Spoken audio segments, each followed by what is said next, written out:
ప్రతిదాన్ని ఈజీఫై చేసి మనకి ఏది కావాలన్నా కానీ అన్ని చెప్తున్నారు.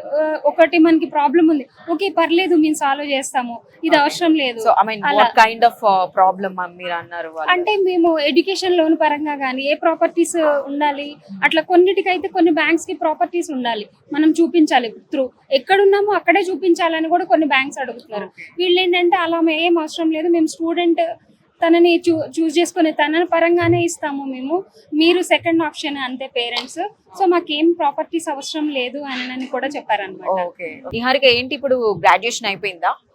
లేదు మ్యామ్, ఇంకా అవ్వలేదు, నెక్స్ట్ అవుతుంది. ఇయర్ అవుతుంది. సో దానికోసం మీరు కనుక్కోవడానికి వచ్చారు. వాళ్ళు యాక్చువల్ గా చెప్పాలంటే నాకు అసలు ఏం తెలీదు, Okay. నార్మల్ గా కనుక్కుందామని వచ్చాను. వాళ్ళు బాగా ఎక్స్ప్లెయిన్ చేశారు నాకు, అంటే స్కోర్ ఎంత ఉండాలి అవన్నీ చెప్తున్నారు. ఏం చేద్దాం అనుకుంటున్నారు గ్రాడ్యుయేషన్ అయిన తర్వాత ఎంఎస్ లో? ఏఎంఎల్. Okay, nice.